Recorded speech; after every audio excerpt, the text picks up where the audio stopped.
गोविंद नाम संकीर्तनम गोविंदा गोविंदा अतिवेंकटशैलमुदारमते जनताभिमदादिगदानरदात् परदेवतयागदितान्निगमै कमलाहरिदानपरं कलये தினம் பாசுரத்தில் இன்னையோட 5வது தோழியை எழுப்புறா. இவன் என்ன அப்படின்னா பக்தி, நேற்றெல்லாம் பக்தியை பற்றி சொல்லிட்டு இருந்தவள் இவளுக்கு பக்தி ஜாஸ்தி இருந்து அதில் வை பறந்து போயிட்டாலாம். சரி தூங்கி எழுந்துக்கணும்னு எழுந்துட்டு அலுப்பில் உட்காந்துருக்காளாம். இப்போ நேற்று போனோமே, நேற்று சன்னதிக்கு போய் இதே மாதிரி இருந்தோமேன்னு சொல்லி யோசனை பண்ணிட்டு இருக்காளாம். இதில் டயத்தை வேஸ்ட் பண்ணாத வந்து கதுவை தரேங்கிற தாயா. டயம் எதுக்கெல்லாம் வேஸ்ட் பண்ணணும் அப்படின்னு பார்த்தோம்னா எதுக்குமே டயம் கிடைக்கவே கிடைக்காதுங்கிறார். எது ரொம்ப துர்லபம் அப்படின்னு சொன்னால் சாஸ்திரத்தில் டயம் தான் ரொம்ப துர்லபம்னு பேர். டயம்னா இந்த காலம் இருக்க, இன்னைக்கு 25ஆம் தேதி அப்படின்னா 25ஆம் தேதி இன்னைக்கு போயிடுத்துன்னா திரும்ப வரவே வராது. நம்ம வாழ்நாளில் இதே 2023 டிசம்பர் 25ஆம் தேதி அப்படிங்கிறது இனிமேல் வாழ்நாளில் நம்ம பார்க்க முடியாது, ரிவைண்ட் பண்ணி பார்க்கவே முடியாது. அப்போது இன்றைக்கி என்ன சூரிய உதயத்திலிருந்து அஸ்தமனத்து வரையும் யாருக்காவது ஒருத்தருக்காவது உபகாரமாக இருந்தோமா அப்படிங்கிறத யோசனை பண்ணணும். யாருக்கும் உபத்திரவம் இல்லாமல் இருந்தோமா, மைக்கு இல்லை நண்பர், யாருக்கும் உபத்திரவம் இல்லாமல் இருந்தோமா அப்படின்னு பார்க்கணும்.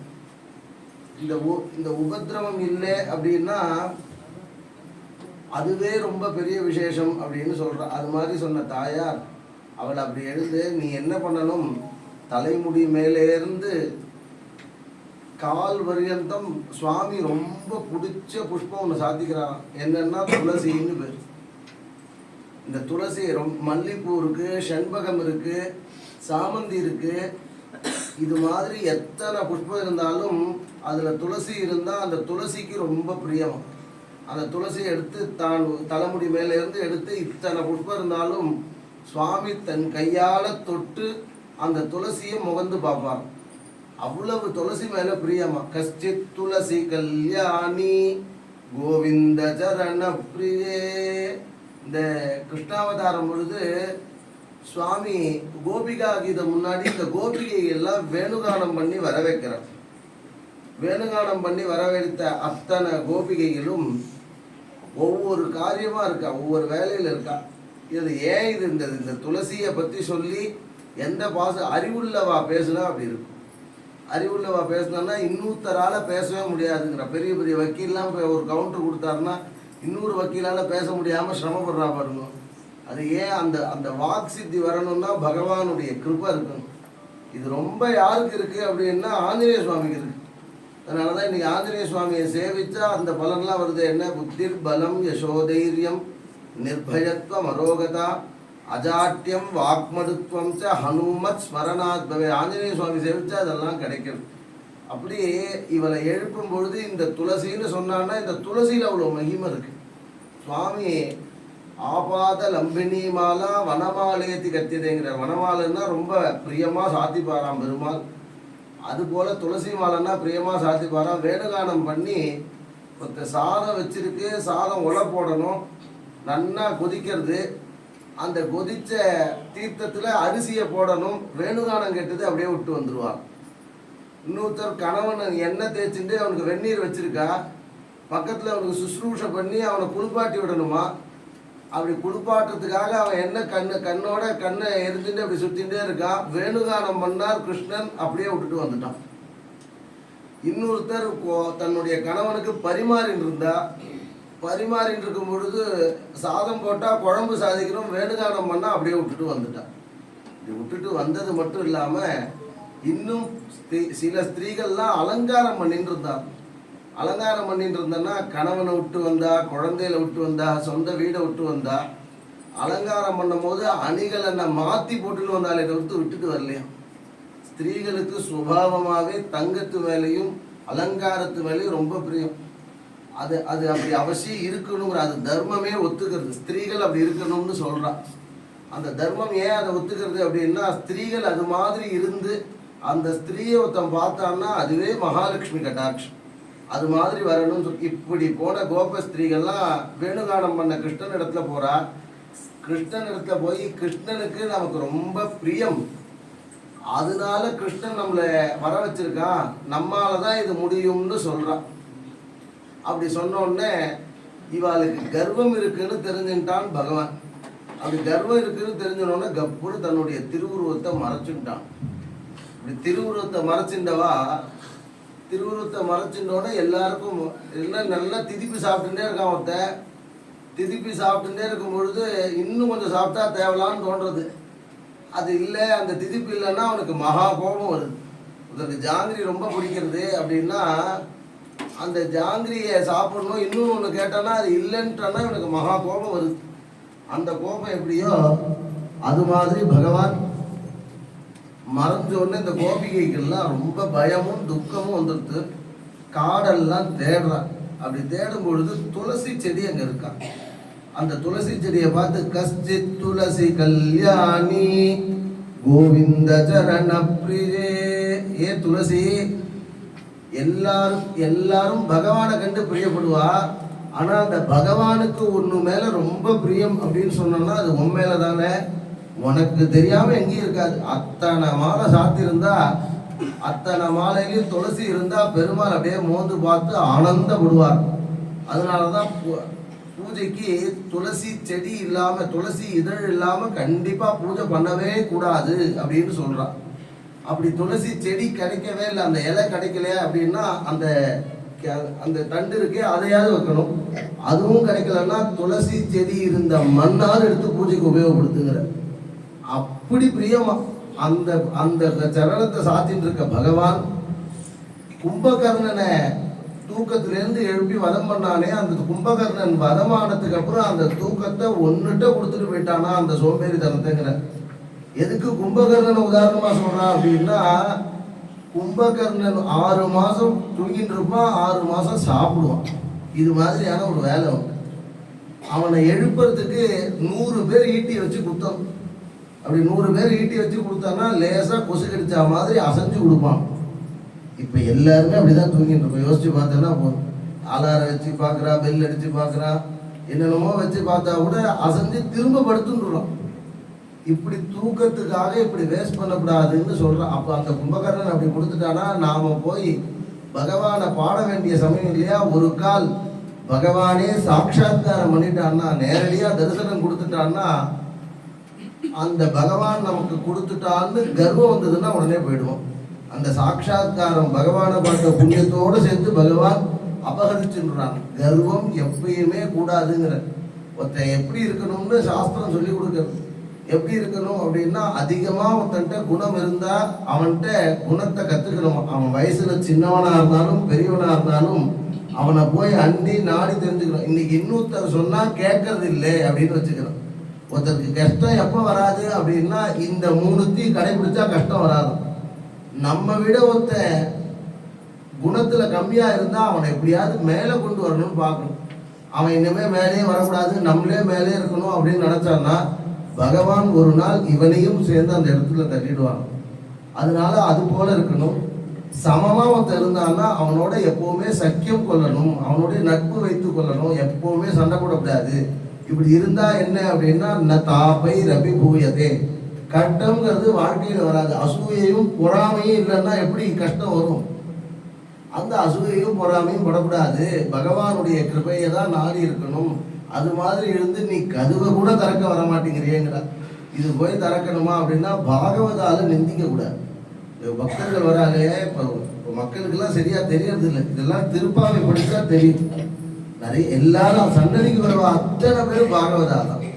பாகவதால்னா பக்தால்லாம் என்ன, பாகவதால்லாம் என்ன அப்படின்னா, பக்தர்களுக்கும் பாகவதாலுக்கும் ஒரே ஒரு வித்தியாசம்.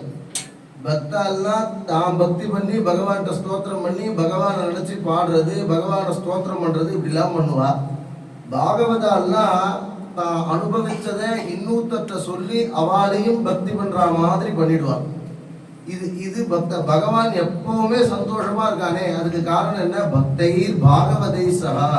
ஒரு பக்கம் பக்தர்களுடைய கோஷ்டியும் இன்னொரு பக்கம் பாகவதர்களுடைய கோஷ்டி இருக்கிறதுனாலதான் சந்தோஷப்படுறான். இவாளை நிந்திக்கவே கூடாதுங்கிற. ஒருத்த பக்தன் ஒருத்தர் இருந்தான்னா நிந்திக்க கூடாது, சன்னதியில வந்து இன்னொருத்தரை துன்புறுத்தக்கூடாது, இன்னொருத்தரை சபிக்க கூடாது அப்படின்னு இதெல்லாம் சொல்றது சாஸ்திரம். அப்படி நிந்திச்சா என்ன அப்படின்னா அவ ஏதாவது நினைச்சுக்கிறாளோ இல்லையோ பகவான் இவாள்கிட்ட இருக்க பிரியத்தை குறைச்சுக்கிறான். ஏன் அப்படின்னா இன்னொருத்தரை நிந்திக்கிறது சர்வபூத ஹிதேரதா. 4 கால் ஜீவன்களையும் 2 கால் ஜீவன்களையும் ஒரே மாதிரி யார் பார்க்குறானோ அவனுக்கு தான் பகவானுடைய கிருபை கிடைக்கும். ஏன்டா என்ன மறைக்கிறேன் நவுரண்டா, நீ அப்படியா போயிடுவ இப்படியா போயிடுவ, கோயிலுக்கு வந்து உனக்கு மேனர்ஸ் இல்லையா அப்படிலாம் சொல்கிறான் பாருங்க. இப்படிலாம் சொன்னா அவன் பகவான் அவன் எதுவும் நினைச்சுக்க போறது இல்லை, பகவான் கண்டிப்பா நினைப்பான். அதனால பாகவதா கோஷ்டியோட நாங்க வந்து நின்று இருக்கோம், நீ கதவை கூட திறக்க வர மாட்டேங்கிறியே, கதவை திறந்து பகவானுடைய கிருபையை நாடி பகவானுடைய திருநாமங்களை சொல்ல வேண்டாமான்னு சொல்லி இன்றைய தினம் எழுப்புறா. இன்றைய தினம் பாசுரத்துல துளசியினுடைய மகிமை சொல்றா. நித்தியம் துளசி கொடுக்குறோமே, துளசி காலில் படக்கூடாது, துளசியை கண்ணில் ஒத்திட்டு சாப்பிடணும். அந்த இன்னும் அந்த துளசியை சாப்பிட்டா என்ன அப்படின்னா சர்வ பாபங்களும் போகிறது. அது மட்டும் இல்லாமல் இந்த துளசிக்கு அப்புறம் பிரசாதம் கொடுக்குறவங்க, இது பேர் கோஷ்டின்னு பேர். எல்லாரும் என்கிட்ட வந்து நாங்கள்லாம் உள்ளே வந்து சேவிக்கப்படாதா இப்போ இந்த மாதிரி ஸ்தோத்திரம் சொல்கிறது எனக்கு கஷ்டமாக இருக்குது அப்படின்னு சொன்னான்.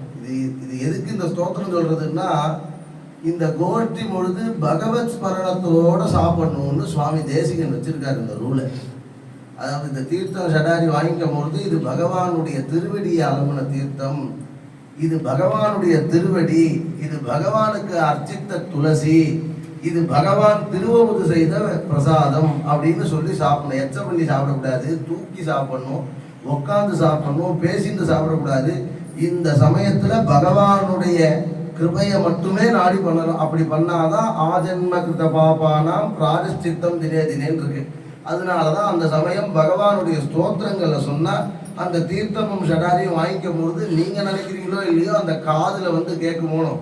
இந்த மாத்திரைக்கு வந்து என்ன கலந்துருக்குன்னு யாராவது கேட்டுக்கிறீங்களா? மாத்திரை ஒரு ஜலதோஷத்துக்கு ஒரு மாத்திரை சாப்பிட்றோம், அந்த மாத்திரையில என்ன கலந்துருக்கு யாருக்காவது தெரியுமா? இல்லை கேட்க முற்பட்டுருக்கோமா? எதுவுமே கிடையாது. ஆனா அந்த மாத்திரையை போட்டோன்னா அந்த மாத்திரை எப்படி ஒர்க் பண்றதோ அது மாதிரி இந்த ஸ்தோத்திரங்கள்லாம் காதால கேட்கும் பொழுது இந்த ஸ்தோத்திரம் தன்னால போய் தன்னுடைய மனசுல இருக்க கிளேஷம் கல்மஷம் தோஷம் இதெல்லாம் போக்கி அவனுக்கு சந்தோஷத்தை கொடுக்கறது அப்படின்னு சொல்றோம். அதனாலதான் இப்படி சொல்றது. அப்படி பகவானுடைய ஸ்மரணையோட கூட தான் இருக்கணும். அந்த ஸ்மரணையோடு இருக்கும் பொழுது இன்னொருத்தரை நிந்திக்க விடாது. அந்த ஸ்மரணையில் இருக்கும் பொழுது அலுப்பு வந்துடக்கூடாது. 10 நாள் போயிட்டும் திருப்பாவைக்கு ஒரு நாள் வேணா ஆப்சென்ட் போட்டுடலாமான்னு நினைச்சோன்னா பகவான் அதே மாதிரி கொடுக்கறதுலேயும் நினைச்சிருவார். நம்ம ஒரு கொடுக்கறதுக்கு பகவான் ஸ்ரீனிவாசர் அப்படின்னு நான் ஒரு ஆட்டோவில் அனௌன்ஸ்மெண்ட் பண்ணேன்னா பகவான் ஸ்ரீனிவாசர் ஜெகத் பிரபு ஸ்ரீனிவாச துவஜஸ்தம்பத்துக்கிட்ட நின்றுட்டு எல்லாருக்கும் கிருபை பண்ண போறாரு அப்படின்னா இங்கே கூட்டம் தாங்க வரவா எல்லாரும் ஒரு கேள்விதான் கேட்கணும் அப்படின்னு சொன்னோம்னா எல்லாரும் திருப்பி ஒரு ரெக்கமெண்டேஷன் பெட்டிஷன் போடுவான். இன்னொரு கேள்வி கேட்கலாமான்னு அதுக்கும் கொடுத்தோன்னா இன்னும் பத்தாது. அவ்வளவு வரம் பகவான்கிட்ட கேட்போம். தன் புள்ள தன்னுடைய பேரை பிறக்காத பேரனுடைய புள்ள வரையும் பார்த்து வச்சுடுவான். இப்படி கேட்குற வரம் இருக்கு. அதுக்கு எவ்வளவு ஸ்தோத்திரங்கள் பகவானை நாடி சொல்லணும். அதை சொல்றதுக்காக இன்றைய தினம் பாசுரத்தில் சொல்றோம். இதில் அலுப்பு படாத, பகவானுடைய பிரசாதத்தை அவமதிக்க கூடாது, பகவானுடைய பாகவதர்களை நிந்திக்க கூடாது அப்படின்னு சொல்றான். அப்பேற்பட்ட இப்படிலாம் பண்ணா என்ன அப்படின்னா பகவானுடைய சாட்சாத்காரம் பகவானுடைய கிருபை பரிபூர்ணமா கிடைக்கிறது அப்படின்னு சொல்றோம். வேறுபட்ட பாசுரத்தினுடைய மகிமையினால அனைத்து பக்தர்களுக்கும் பகவானுடைய கிருபை பரிபூர்ணமா கிடைக்கணும்னு பிரார்த்தனை பண்ணிக்கிறேன். நாளைக்கு சுமார் 5:15 ஆரம்பிச்சிருக்கோம். எல்லாரும் 5:15 வந்து ஒரு 5-6 பேர் தான் முன்னாடி வரா. அப்படி இல்லாமல் இன்னும் 20 நாள் தானே இருக்கு.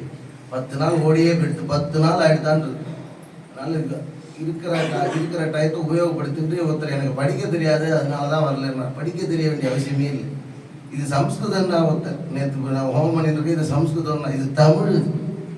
இது பார்த்தாலே வந்துடும். இந்த 10 நாள்ல இன்னும் 20 நாள்ல ஒரு 5 நாள் பார்த்தா பார்த்து படிக்க வந்துடும்.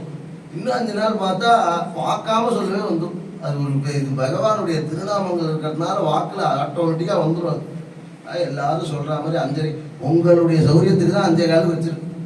இல்லை அப்படின்னா 4 மணிக்கே பூஜை பண்ணிட்டு வரணும். ஏன் அப்படின்னா 4 மணிக்கு தான் பூஜை பண்ணணும் சாஸ்திர பிரகாரம். 4:30லேருந்து 5:30 மணிக்குள்ள பூஜை பண்ணணும்னு சொல்லியிருக்கு. ஏன்னா சூரிய உதயத்துக்கு 5 ஜாமம் முன்னாடி பண்றது பேர் தான் தனுர்மாத பூஜைன்னு பேர். நான் அது எதுக்காகன்னா பக்தர்கள் பாகவதால நிந்திக்க கூடாதுன்னு பாசனத்துல சொல்றாலும் பக்தர்களுடைய ஒரு சௌரியத்துக்காக தானே பகவானேன்னு சொல்லி 5:15 5:30க்கு தான் ஆரம்பிக்கிறது.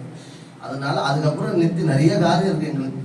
இதெல்லாம் உங்க சௌரியத்துக்காக தான் ஆரம்பிக்கிறது. உபயோகப்படுத்திட்டு பகவானுடைய கிருபையை எல்லா பக்தாலும் அடையணும் பிரார்த்தனை பண்ணிக்கிறேன். சர்வத்திர கோவிந்த நாம சங்கீர்த்தனம்.